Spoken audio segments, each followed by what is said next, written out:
So I had this dream, and there I was, under a great, large circus tent. It was all dark in there, and I was surrounded on all sides by these clowns with the plaids and the flannels, those big floppy shoes, different scarves hanging out, ill-fitting pants with long suspenders. I could fit all kind of things in those pants. Cats, maybe. Who knows? And they was all around me. Every side these clowns. And they was all of them holding pies. And I glanced around and I could see it. You know. Right through their white and blue makeup. Or through the reds and the greens. I looked right into their eyes. Do you know what you see when you look into the eyes of a circus clown? It's like staring into the great abyss. They blow up their balloons and they prance around and they juggle, gargle water while they ride round on their unicycles, and they laugh and giggle, and you might get caught up in it too. But it's all an act, deep inside each one of them,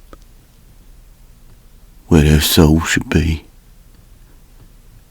There's just a great empty hole where their soul should be,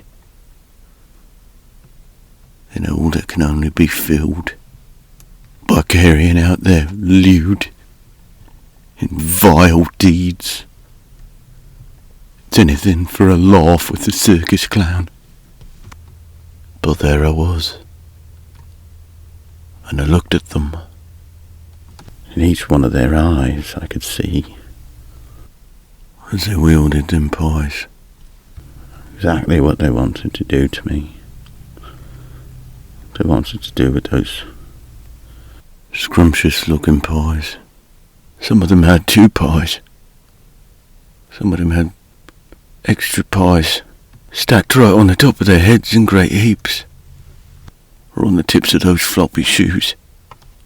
Some of them had 1, but who knows what else they got in those pants. Those big baggy pants, and all of those pockets. I once seen a clown extract a small motorcycle and a long 30-foot pole out of one of those pairs of pants. So natural. They're not just baggy. It's like they got infinite space in there.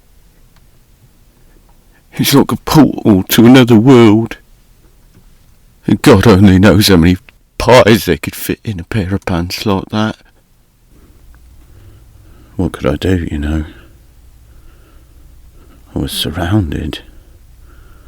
It was on every side.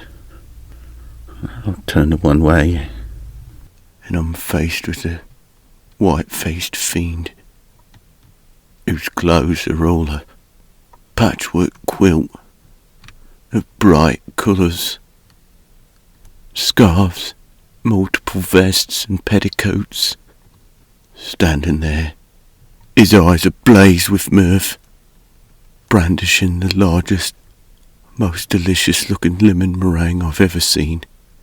Turn another way. There's this baggy-pantsed goblin with a bright red nose, standing there with a mountain bumbleberry pie. Turn another way. There's a chocolate cream, and over there, a cherry custard, and that way, blueberry tart. But I didn't stop there. I had every pie you could imagine. Cranberry hazelnut, pecan walnut, blackberry pie, key lime pie, pineapple cream pie, raspberry pie, peach pie, French coconut pie. 2 or 3 even had shepherd's pies. Some of them had cobblers, and here and there, banana cream. So many banana creams. Every side. No escape. And then they started moving forward. Slowly at first, taunting me. All of them with these big smiles on their faces.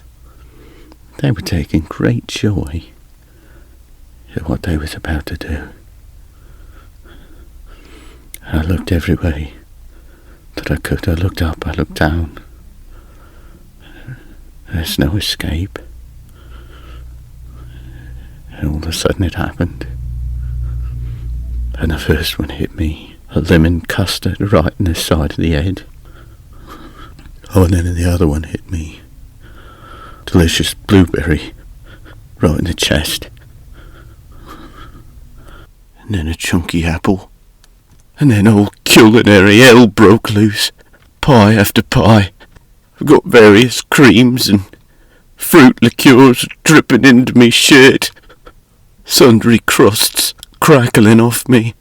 Berries, pineapple chunks in the curves of me ears, finding their way into me clothes. Me hair, a matted tangle of custard. It was too much. And too many of them to count. Every side, everywhere. Until I'm just dripping with different sauces. And I've got whipping cream dropping out of my hair and off of my nose. And then I woke up. What are you supposed to dream know what that means? Dr. Flockenstock. Well, young man, I am most glad that you have come to me, because it is evident that no one can help you such as I, the great Dr. Flockenstockenstrein. It is evident to me, young man, that this dream is the result of the fact that you were given copious amounts of laxatives when you were a child.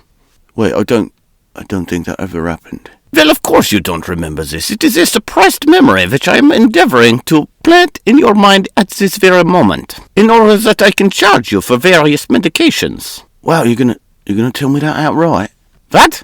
No, that was also an implanted memory. I didn't actually say it, but I can see it clearly in the form of the dream you have described. Young man, you are, in fact, from an alternate dimension. Wait, what? Of course, and in your home dimension of Flagazon Benton D, children are force-fed laxatives all day, every day, for every meal. This naturally gives you an aversion to pie and clowns. Well, I could understand an aversion to pie in that scenario, but why clowns exactly? Well, I don't know. You're from a different dimension. Perhaps the beings there resemble clowns or something. However, in this dimension, you clearly have a chemical imbalance. I don't need to hear any more of your problems, because I'd like to go golfing, so I'm writing you a prescription for zlafomorphodefazine, which you will need to take 3 times a day after eating 6 pounds of buttered parsley. You will also need methylfloccadextrin. This is a nasal suppository, which you will need to take with water while standing on your head and wearing a diaper, and Pepto-Bismol. Side effects for these medications only include diarrhea, vomiting, rashes, blindness, intermittent constipation, that is, of course, between bouts of diarrhea, psychotic episodes, the strange desire to murder your neighbors, and strangely dreams about clowns. But that is why I'm also prescribing Pepto-Bismol. It should handle at least some of those side effects.